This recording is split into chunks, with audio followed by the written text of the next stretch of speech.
दीपचंद चौधरी महाविद्यालय से मैं आज आपके सामने बीए फर्स्ट सेमेस्टर में आज हमारा टॉपिक है व्यक्ति इतिहास विधि, यानी कि केस स्टडी मेथड।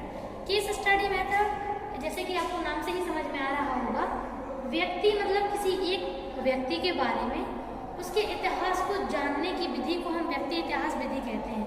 यानी कि यदि हमें किसी व्यक्ति की समस्याओं को समझना है तो उस व्यक्ति की वो समस्याएं उसके जीवन में कहाँ से उत्पन्न हुई है, क्यों उत्पन्न हुई है, उनके समाधान क्या हो सकते हैं। तो ये जानने के लिए हमें सबसे पहले तो ये जानना पड़ेगा कि वो जो उसका पास्ट क्या था। ठीक, हमें उसका पास्ट बहुत ज़्यादा ज़रूरी है जानना, क्योंकि जब हम पास्ट जान पाएंगे हम तभी उसके बारे में कोई भी तर्क वितर्क या किसी भी सूचना को एकत्रित कर पाएंगे। ठीक, तो यहाँ पे दो डेफिनेशन हैं।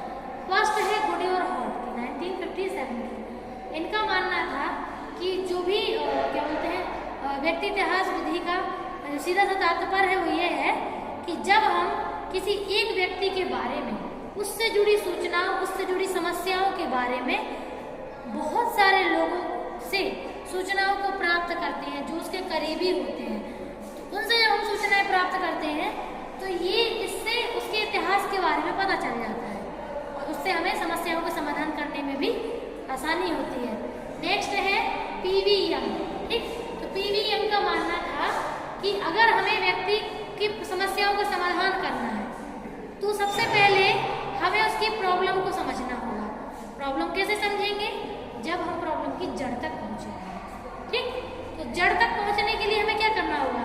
हमें उन प्रॉब्लम की मतलब कि जड़ों तक पहुंचने के लिए उससे जुड़े जितने भी कनेक्टेड उसकी फैमिली मेंबर और उसके रिलेटिव्स, फ्रेंड्स वगैरह, कलीग्स वगैरह, जो उसकी एज है उस एज के हिसाब से जो लोग उससे कनेक्टेड हैं उन लोगों से हमें बातचीत करनी होगी और उसके द्वारा ही हम ये जान पाएंगे कि वास्तव में व्यक्ति के जीवन में क्या समस्याएं चल रही हैं और उसके समाधान क्या हो सकते हैं। तो समाधान के आधार पर उन्होंने ये जानने की कोशिश की थी कि कारणों को कैसे जाना जाए। तो ये उनको सबसे बढ़िया मेथड लगा। ठीक, तो अब यहाँ पे हम बात करते हैं सूचनाओं के स्रोत, यानी कि सूचना मिलती कहाँ से है। अगर हम केस स्टडी मेथड यूज करेंगे तो हम सूचनाएं कहाँ कहाँ से प्राप्त करेंगे, किस किस एरिया को कवर करेंगे, तब हमें सूचना मिलेगी।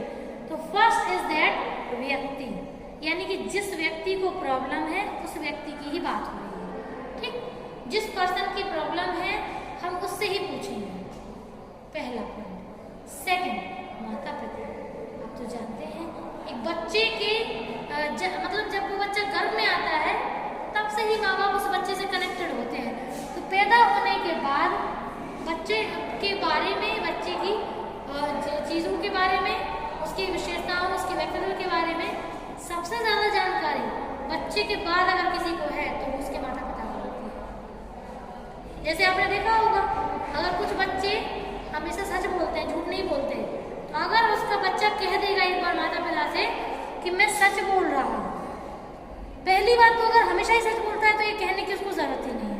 वो जैसे ही अपनी बात बोलेगा माँ बाप उस पर यकीन कर लेंगे और वो कह देंगे कि इसने आज तक झूठ नहीं बोला है। मान लीजिए अगर कभी कभार झूठ बोल भी देता है मजबूरी में, तो अगर उसने ये बोल दिया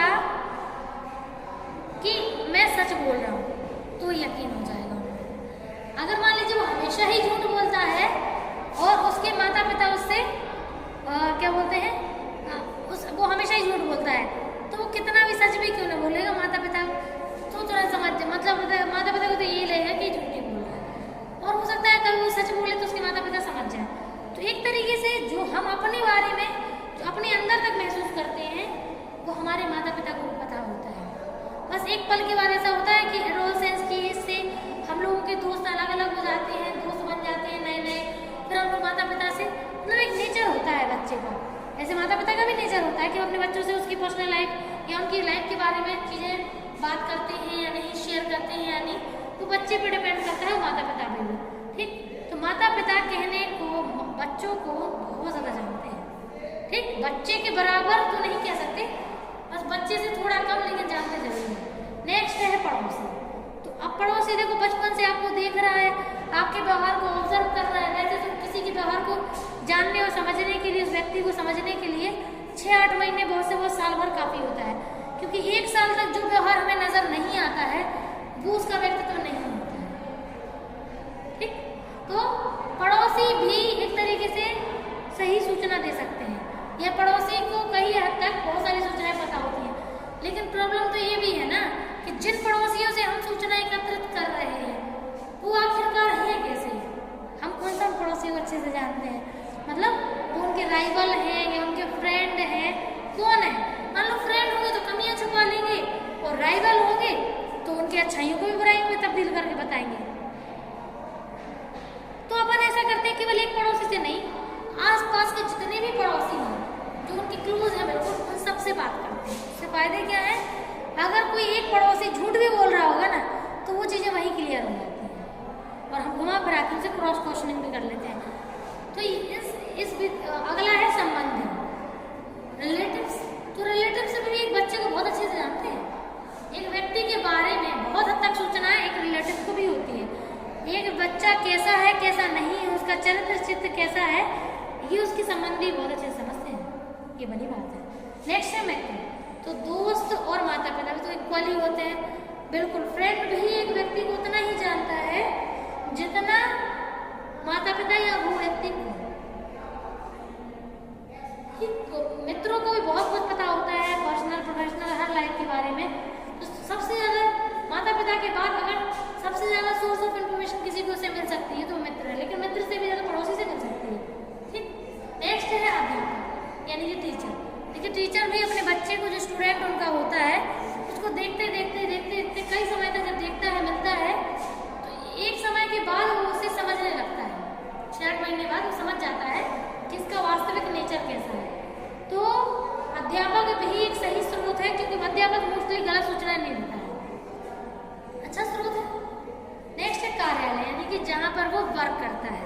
ठीक, तो वर्किंग एरिया में भी लोगों के द्वारा पता चल सकता है। तो ये सारे पॉइंट इसलिए बताए गए हैं क्योंकि इन सब का एक मेन खास पॉइंट है, सभी लोगों को अलग अलग सेशन लिए जाते हैं, एक साथ किसी से बात नहीं की जाती है, सबके अलग अलग सेशन होते हैं। ठीक, अब बात करते हैं हम गुणों की। तो पहला है गहन अध्ययन। ऑब्वियस है, जब इतने सारे लोगों से सूचना ले रहे हैं तो अध्ययन तो गहन होगा ही। दूसरा है अन्य विधियों के साथ उपयोग। तो अपन लोग चाहे प्रश्नावली प्रयोग करें, चाहे साक्षात्कार यूज करें, उसके साथ हम इसको यूज कर सकते हैं, किसी भी अन्य विधि के साथ इसका प्रयोग कर सकते हैं।